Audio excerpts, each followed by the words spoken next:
Assalamualaikum warahmatullahi wabarakatuh. Selamat datang di podcast kami, Pesantren Wisata Amlam. Dari kaget jadi kuat, cerita awal-awal Ngabdi.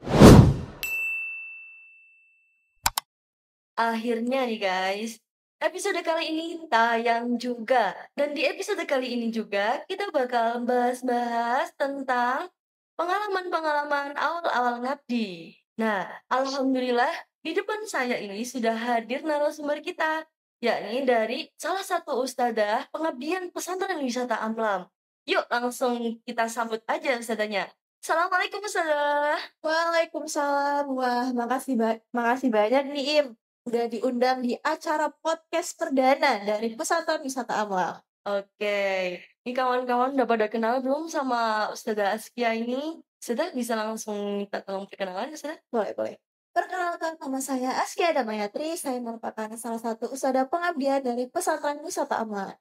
Oke, oke Ustazah, pada malam hari ini boleh nggak Ustazah kita ini mau sharing-sharing gitu Ustazah? Boleh banget. Tentang cerita awal-awal Ngabdi Ustazah. Boleh. Jadi gini pandangan santri-santri yang setelah lulus itu kebanyakan kayak bertanya-tanya dalam hati, ngapain sih ngabdi? Nggak ngerepotin gitu. Nah, di sini saya mau nanya nih Us, kenapa sih alasannya Ustadzah mau langsung ngabdi aja? Kenapa nggak langsung kuliah atau kemana gitu Ustadzah? Kenapa kok bilangnya ngabdi gitu Ustadzah? Kenapa Oke. coba? Sebenarnya kenapa lebih milih ngabdi daripada kuliah langsung itu ada beberapa alasan ya.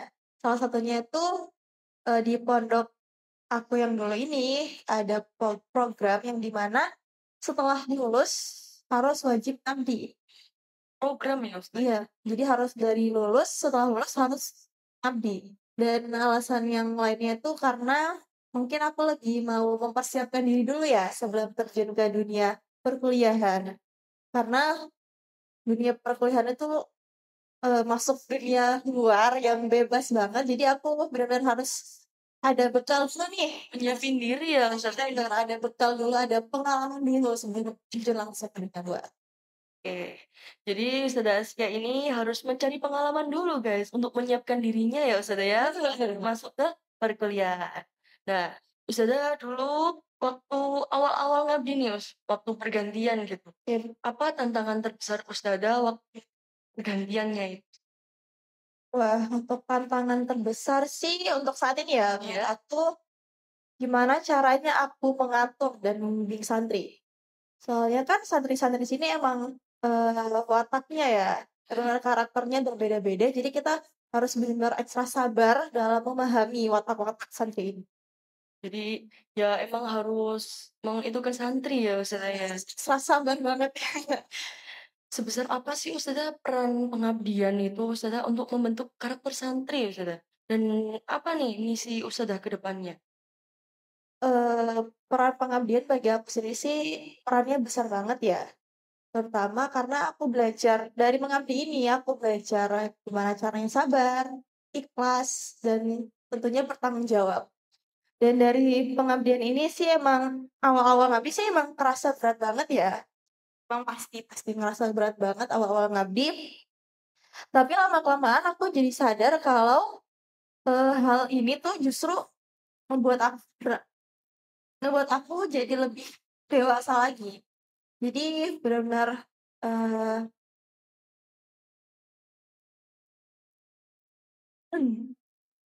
lebih dewasa lagi dan dari mengabdi inilah aku jadi tahu gimana caranya membimbing santri, terus gimana caranya berbuat sesuatu yang bukan untuk diri aku sendiri tapi juga kepada orang lain.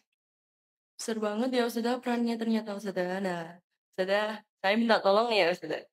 Nah, kebetulan besok saya juga insya Allah akan mengalami yang seperti itu. Nah, saya pengen tahu Ustazah, makna dari pengabdian sendiri itu apa juga Ustazah?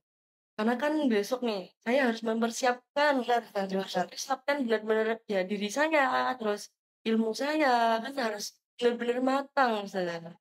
Coba maknain Ustazah, gimana sih pengabdian itu? Menurut aku pribadi ya, Ya. menurut aku pribadi itu mengabdi itu bukan sekedar tugas setelah lulus pondok aja, tapi mengabdi itu merupakan bentuk rasa syukur bentuk rasa terima kasih kita, bentuk rasa balas budi kita kepada pondok dan guru-guru. Dan dari mengambil juga aku mengajarin aku bahwa ilmu itu bukan untuk sekedar dihafal doang, tapi harus diamalkan. Dalam banget sih. Oke. Ada lagi sudah? Mungkin ini deh, gantian ya. Oke. Aku penasaran ya, Ima kan sekarang udah kelas akhir nih ya, kelas akhir kelas 12. Oke. Pasti kan emang lagi sibuk-sibuknya ya. Boleh spill gak kesibukan kamu akhir-akhir ini apa? Nah, kalau kesibukan mungkin kalau kelas 12 nih alhamdulillahnya masih semester awal ya. Iya. Jadi emang kita digembleng nih sama ustadzah-ustadzah yang Wah. buat di kelas 12 tuh harus bener-bener ujian harus sip, harus mantap gitu. Karena ini sudah deket-deket ini insyaallah kita bakal ikut TKA, tes kemampuan akademik. Kalau boleh tahu kapan ya? Sekitar tanggal 3 November besok sudah. Harus benar-benar ekstra ini mah. Nah, di samping itu juga kan Ima katanya menjabat sebagai ketua D3 nih ya. Aduh. Menurut kamu sulit nggak bagi waktu antara tugas-tugas dari kelas 12 ini kayak TKA, ujian nasional, sama tugas kamu sebagai ketua D3? Kalau sekarang insya Allah masih bisa terkondisi. Karena jalan tengahnya ya ini gimana cara kita bisa membagi waktu. Nah, Berarti kuncinya membagi waktu ya? ya, jadi kita harus benar-benar bisa fokus buat ilmu kita, buat ujian kita besok, buat diri sendiri, dan juga kita juga harus pikirin kemaslahatan santri juga. Karena rata-rata kelas 12 ini eh, mempunyai tanggung jawab sendiri-sendiri. Terus jadi kita tuh harus bisa membagi waktu kita buat kita sendiri dan juga buat santri-santri yang dan insya Allah kita juga sudah mengontrol santri setiap hari. Jadi ya insya Allah seimbang semuanya. Alhamdulillah balance ya. Ya, Alhamdulillah balance. oke. Bisa saya lanjut di sana? Boleh silakan. Ini benar sudah sama timbul sangat si nyampak gitu seru nih kayaknya nih dari pengalamannya Ustazah yang setelah diceritain ini kayak jadi juga sama-sama penasarannya nih Ustazah. Oke, pertanyaan selanjutnya ya Ustazah. Boleh. Apa sih perasaannya Ustazah dulu waktu masih menjadi santri? Waktu masih menjadi santri itu kan waktu kita dibimbing Ustazah. Nah, langsung loncat ke tingkat Ustazah yang benar-benar harus membimbing santri. Jadi bertukar peran ya dari santri ke ustadzah.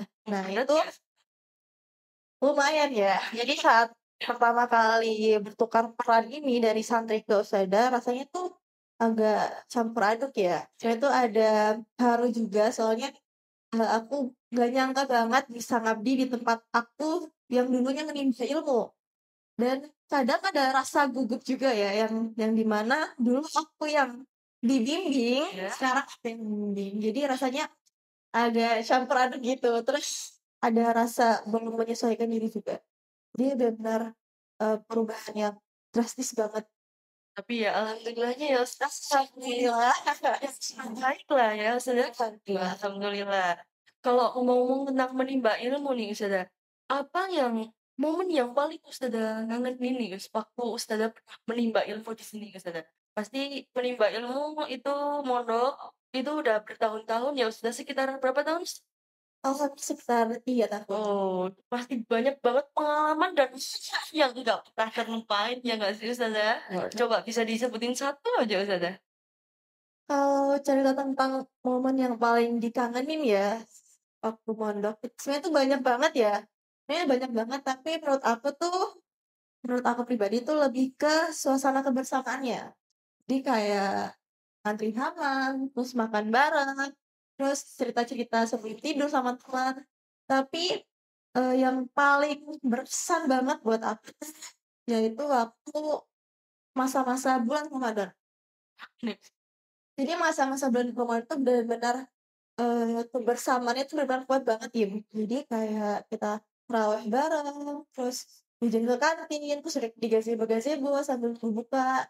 Nah, ini nih, aku ada cerita lucu. Jadi waktu Nah, waktu jadi santri itu, waktu Nah, aku kelas 2 ya, kelas 1 kelas 1 SMA. SMA, oke. Iya, jadi waktu kelas 1 SMA itu, kita kan para santri kan udah pada jajan-jajan di kantin ya, udah pada jajan, terus duduk di gazebo sambil nunggu waktu buka. Oke oke oke. Terus tiba-tiba anak putra ini azan, dan nah, waktu azan kan kita kayak, "Wah, udah buka nih." Jadi kita langsung Langsung bangun sikat ya?